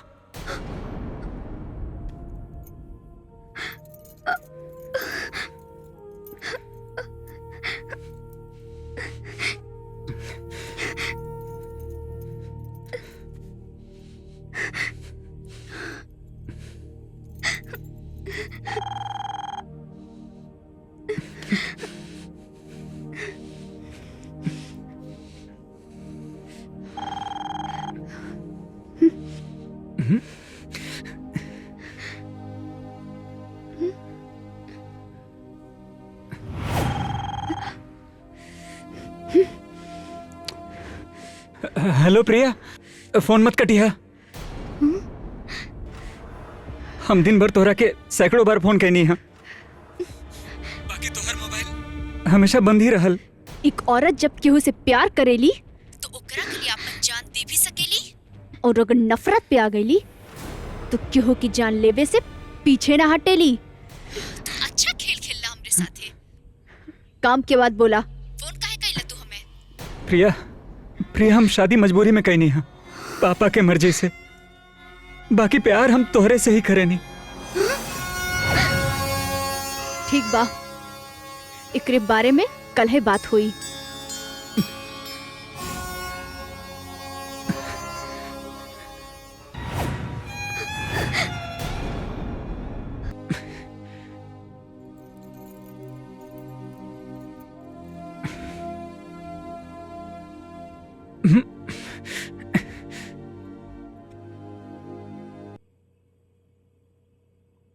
बंद करा ये सब नाटक।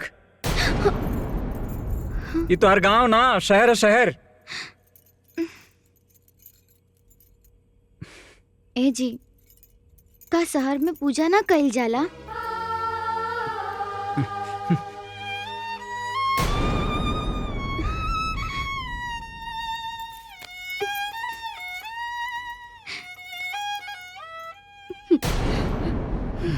ला भैया, 1 महीना हो गया तहार जीजा के मुँहले।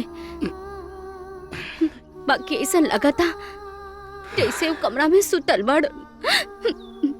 अरे बहना, जवन भाई वो भूल जा। ई सोचा कि प्रभाकर ओके लेके मुंबई गई, जे अभी ले कोनो समाचार ना दिहलस। कहीं वो कंगाल के बेटी के अपना तो ना लेलस। न भैया, हम प्रभाकर के आंख में माधुरी के प्रति नफरत दिखले बानी। अरे वो उदय भनवा बाना अपन बेटी के शादी करे के तैयार बा, वो तेल लगा के।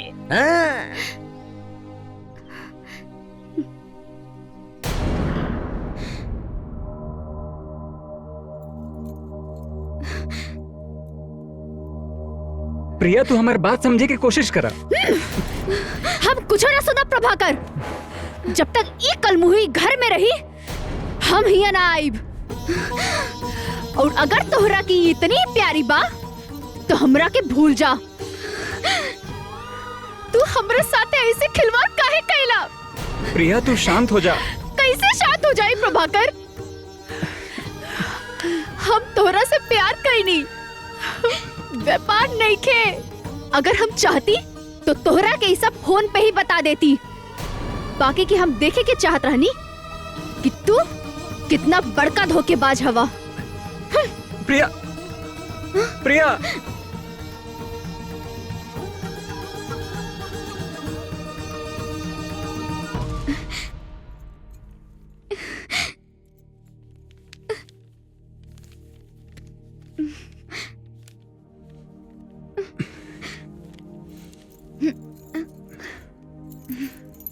माधुरी, सुना, बैठा ना। माधुरी, जिंदगी तब भी अच्छा लगेला जब हंसी खुशी से जियल जाए। और हम तोहरा से शादी ना करती अगर पापा का मर्जी ना रहत। हम अपना के तहार अपराधी मानतानी। हमरा पे तोहर पूरा हक बा। बाकी हक से तो जिंदगी ना बीती ना। हमार शरीर तोहार हो सकेला, बाकी हमार दिल तब प्रिया के पास बाना, यही से हम चाहत नहीं कि तुम सुखी रहा और हम हो सुखी रहे।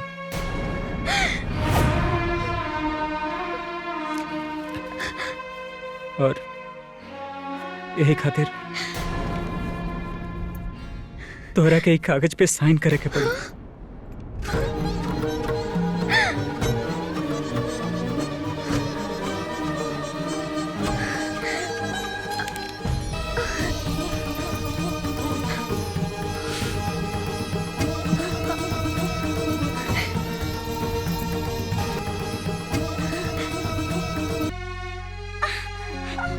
हाँ भाई माधुरी, चोट लग गई ना, उठा दिखावा हमके।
हेलो।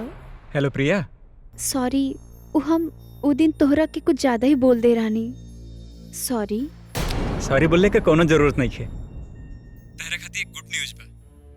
माधुरी तलाक के पेपर पे साइन कर देली। सच? अब हमनी के मिलन में कोनो रुकावट नहीं है। ओ प्रभाकर, हम तोहरे पास ही आ रहल बानी। I love you Prabhakar. Love you two.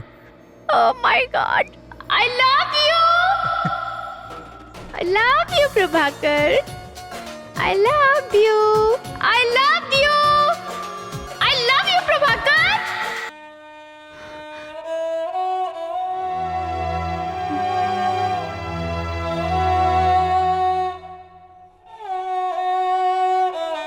सही हुआ। आखिर शादी मैं किसी का घर बर्बाद करने वाली होती कौन हूँ, लेकिन अब ऐसा नहीं होगा। मैं ऐसा होने नहीं दूंगी। मैं उसकी जिंदगी से काफी दूर चली जाऊंगी। प्रिया, प्रिया, ओ प्रिया, कहाँ बाड़ू यार? दरवाजा खोला। अरे कहाँ बाड़ू यार? प्रिया, प्रिया, ये देखा।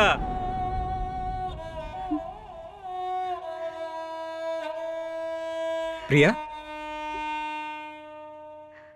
क्या बात है प्रिया?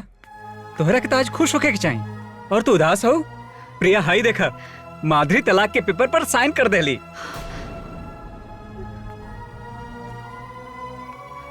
बहुत गलत भइल। इना होके के चाहत रहल। का?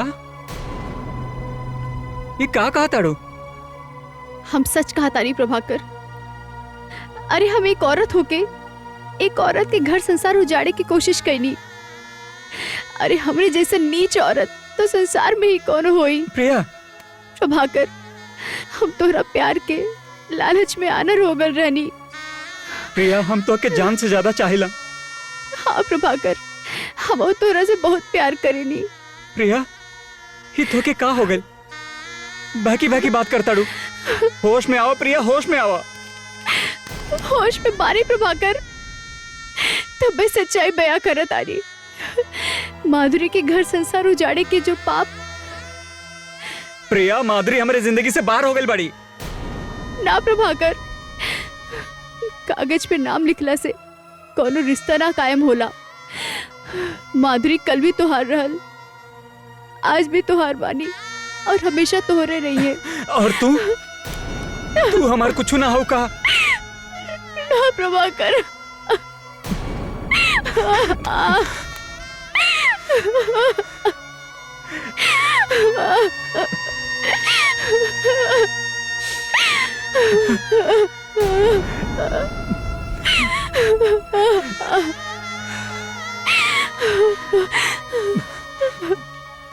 हमरा के भूल जा प्रभाकर, माधुरी के पास वापस चल जा प्रभाकर, एहे में मार खुशी बा। जा प्रभाकर जा।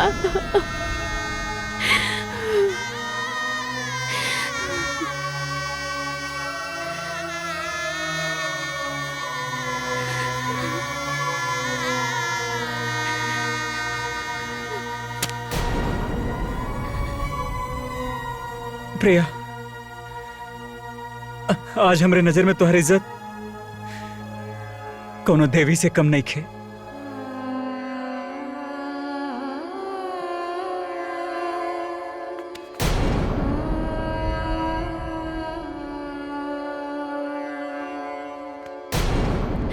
प्रभाकर, हमरा के माधुरी के पास लेके चला। हम ओकरा से अपने गलती की माफी मांगत चाहतानी। प्रभाकर, हम तोहार दोनों जने के घर बसल देखकर चाहतानी। चलो। माधुरी, माधुरी, माधुरी, माधुरी, माधुरी, माधुरी, माधुरी।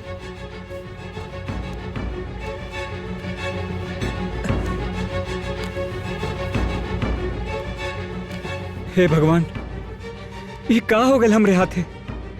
अब हम माधुरी के कहाँ खोजें? रामू। जी मालिक। माधुरी कहाँ बाड़ी? मालकिन तो गांव गईल बनी। हम रोके के तो बहुत कोशिश करनी, बाकी वो कहने के हमार गाँव में गईल बहुत जरूरी बा। तू अपना मालिक के ख्याल रखिया, उनके कोनो तकलीफ ना होके के चाहिए।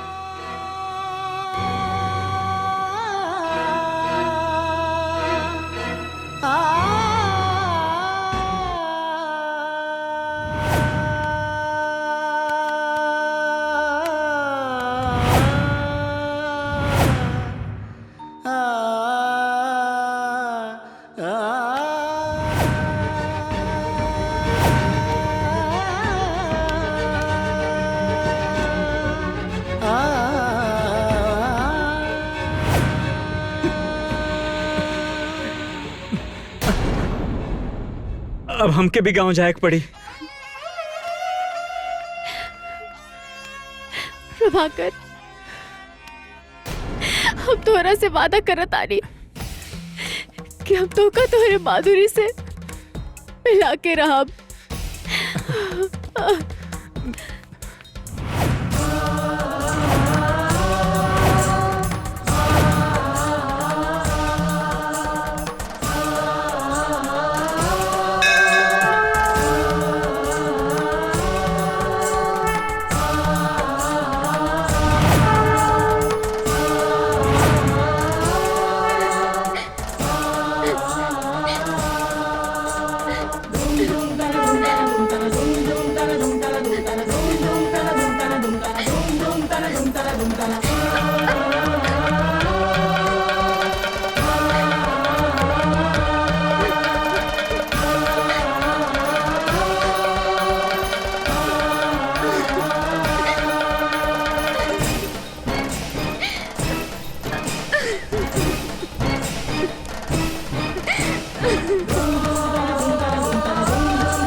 अरे क्या है?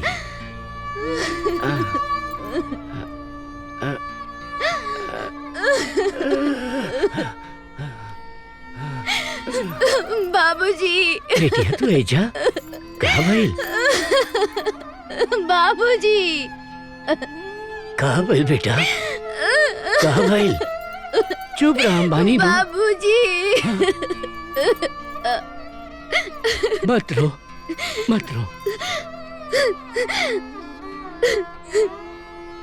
बाबूजी, हम जब से वो घर में शादी करके गइल रहनी, हम खुश ना रहनी बाबूजी। चुप रहा बेटा, बिल्कुल के जड़ा हम ही है। उस सासू माँ रोज हमार दिन रात जीना हराम करके रख ले रही। ये टेंशन में बाबूजी दुनिया छोड़ के चल गई।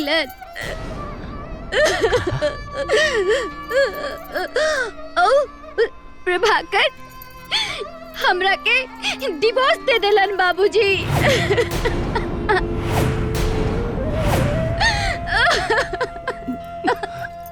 बेटा, एक के जिम्मेदार हम ही बनी।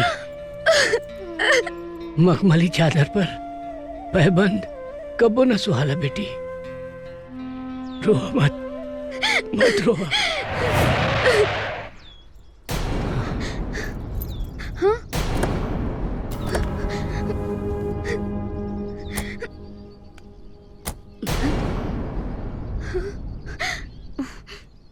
बहिना, अरे मधुरिया तो फिर वापस आ गई। एक काम करा, तू पूजा करे जा, हम एक खबर लेता नहीं तेल लगा के।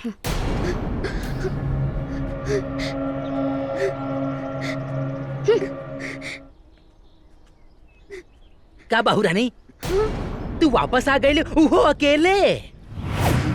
अरे खबर कही देले हो तू तो हम स्टेशन पे गाड़ी भेज देले रहती वो तेल लगा के। नटवर, गाड़ी तो अपनन खातिर भेजल जाला, हमार बेटी तो तोरा खातिर पराया हो गई बिया ना। अब हमरा के समझ में आ गई कि दोस्ती भी अपन औकात में करे के चाही। बड़ा नीमन बात बतियाओ थड़ा हो। यह पहले जनले होता कि औकात में सब काम करल जाला तो ई फूल जैसन बेटी के जिंदगी ना खराब करता। एक काम करा, यह से पूछला तेल लगा के।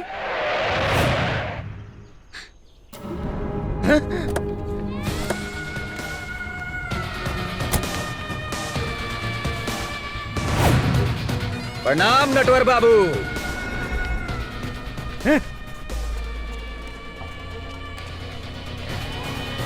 का है ना नटवर बाबू, जेका केहू न ताके ओका अपने आँखी में बसई है बाके।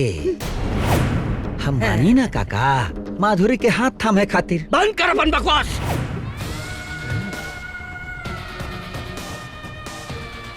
माधुरी के हाथ थामे खातिर हमरा लाश पे से गुजरे के पड़ी। ता ऊ कवन मुश्किल काम हवे, वो हमारा जैसन आदमी खातिर।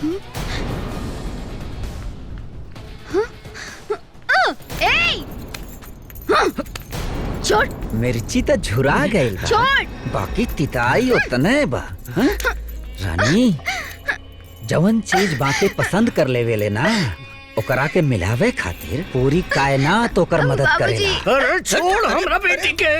अरे आज हम गैर मंदिर में तोरा बेटी संग शादी करब। ए छोड़ हमरा बेटी के। बाबूजी। ए छोड़ बाके बेटी। चल बाबूजी। अरे छोड़ हमरा बेटी के। बाबूजी।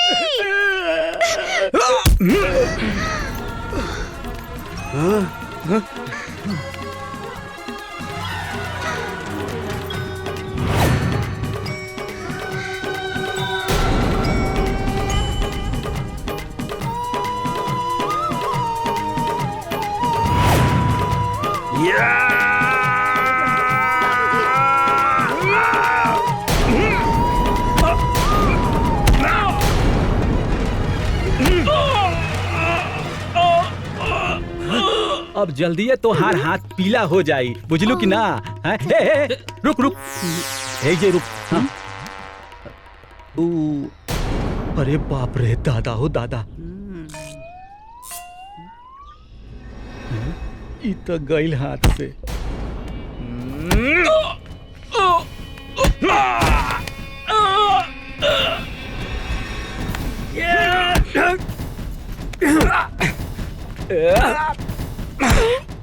आवा बिटिया, एजा खड़ा रहा आराम से, चुपचाप देखा।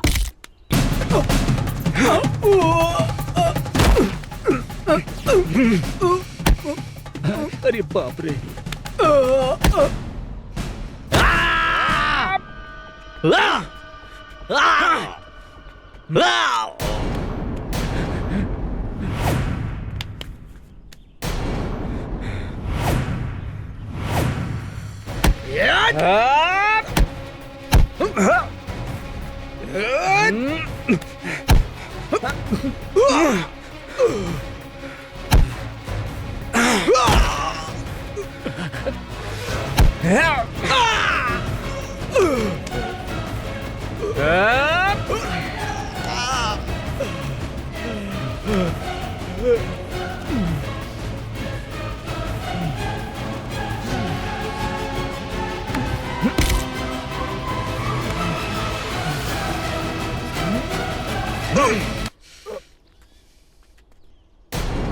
बाबूजी,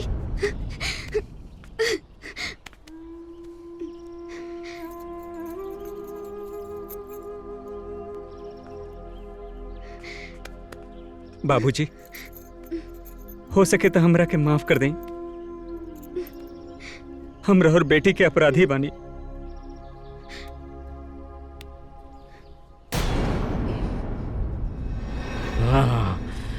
अरे बिटिया, तू टेंशन मत करो। तोहरा बदे दूसर करोड़पति लड़का देखे बहुत दिमाग देले बड़े बाबा हमरा के। लेकिन बाबूजी। अरे तू चिंता मत करा, चलो बैठा बैठा। हमरे लगे लड़का के कमी बा। हे बाबू चला चल, पहले पैसा निकाला तब चल। हे पगला, पैसा के कमी कहाँ बा? इतना बड़ा बड़ा चैन पहले बनी, दे पैसा तो के। देब ना, अभी दो, अभी चाहिए। हे पगला, दे हम ना। कब देव? हमार 200 रुपया भइल बा, हमार 200 रुपया दे दो तबे हम आगे जाए।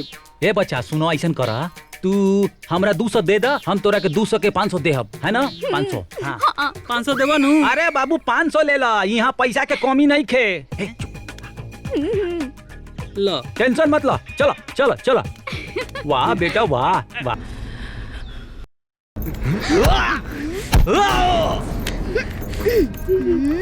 मारा। अरे माई रे, अरे माई रे, अरे माई रे माई, अरे बाप रे बाप, अरे माई, अरे माई, अरे माई रे माई, अरे बाप रे बाप, अरे माई। प्रिया, ई का भइल? अरे प्रिया, ई का भइल? प्रिया, प्रिया।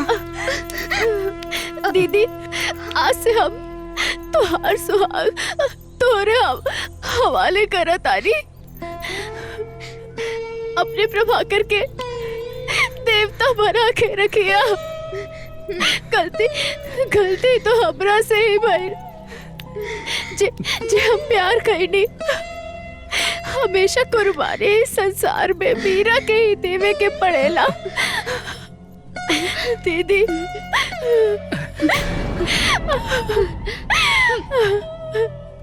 अगला जन्म में हम राधा बन के पैदा होके के चाहेला।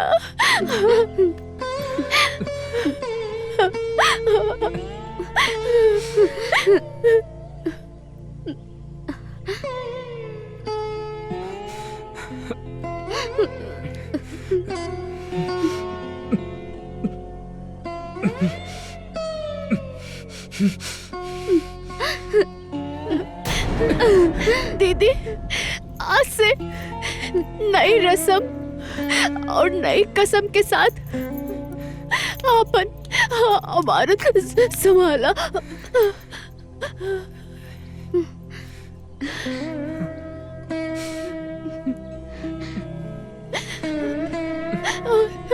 और हम कब विदा करा। प्रिया, प्रिया, प्रिया, प्रिया, प्रिया, उठी प्रिया, प्रिया, प्रिया।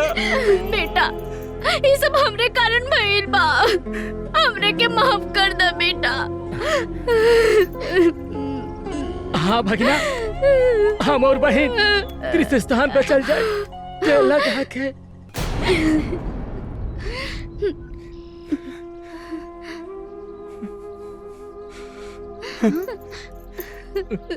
हाँ प्रभाकर, मैं ही प्रिया का ट्रीटमेंट कर रहा था। मुझे पता था कि प्रिया को ब्रेन ट्यूमर है। प्रिया जी, आप अपने पेरेंट्स को बुलवा लीजिए, कुछ जरूरी बात करनी है। डॉक्टर सर, मेरे पेरेंट्स इस दुनिया में नहीं हैं। मैं अकेली हूँ। जो भी कहना है आप मुझसे बताइए ना। ये बात बताना एक पेशेंट को डॉक्टर के लिए जरूरी नहीं है, फिर भी मुझे बताना पड़ रहा है कि आपको ब्रेन ट्यूमर है।